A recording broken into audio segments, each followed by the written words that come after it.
시청자 여러분 안녕하세요. 이채은 전문가입니다. 자, 일주일 전쯤에요. 삼천당제약 주가가 하루 동안 비교적 강하게 움직였던 날이 있었습니다.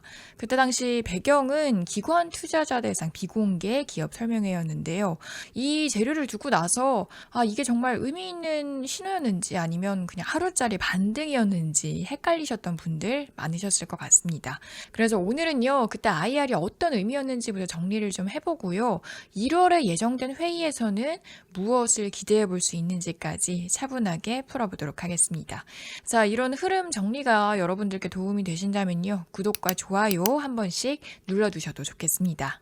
먼저 분명히 해야 할 부분이 있습니다. 그날 IR에서 완전히 새로운 발표가 나온 건 아니라는 점인데요.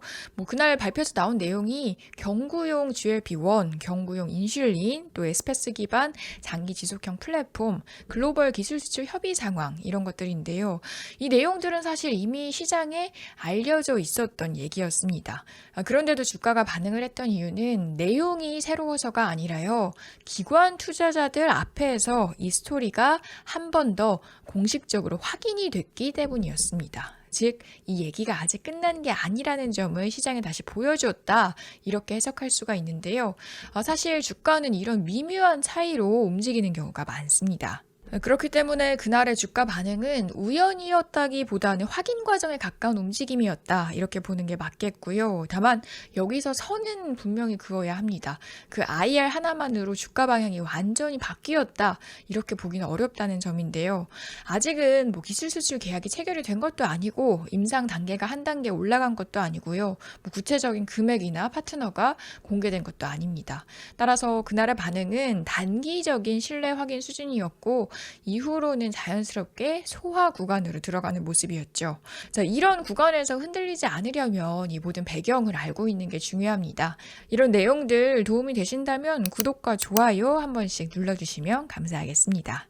그런데 여기서요, 또 한 가지 중요한 부분이 남아있죠. 바로 삼천당작의 IR은 그걸로 끝이 아니라는 겁니다. 공시를 보면요, 내년 1월에 다시 한번 기관 투자자 대상 IR이 예정이 돼 있습니다. 또 하루짜리도 아니고 며칠에 걸쳐서 진행되는 NDL 방식인데요. 이 말은 회사가 한 번 설명하고 끝낼 생각이 아니라는 뜻이겠죠. 중간에 진전된 내용을 다시 한번 보여주겠다는 구조로 볼 수가 있습니다. 그래서 1월에 열릴 IR은 그 자체가 호재라기보다는 그 전에 어떤 변화가 있었는지를 확인하는 자리라고 보시면 되겠고요. 이런 일정들은 미리 알고 있어야 사실 대응이 편합니다. 정보 계속해서 받아보고 싶으시면 구독은 꼭 눌러두시면 좋겠고요. 자, 그렇다면 1월에 IR에서 어떤 상황이면 주가가 다시 반응을 할 수 있을까요?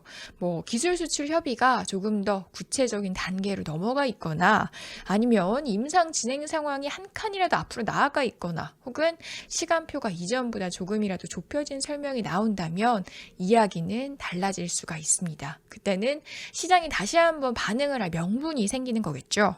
자, 정리를 해보겠습니다. 일주일 전 IR은요, 주가를 계속해서 끌고 갈 재료는 아니었습니다. 하지만 삼천당제약의 핵심 파이프라인이 아직 유효하다는 점을 시장에 다시 한번 확인시켜준 재료였고요.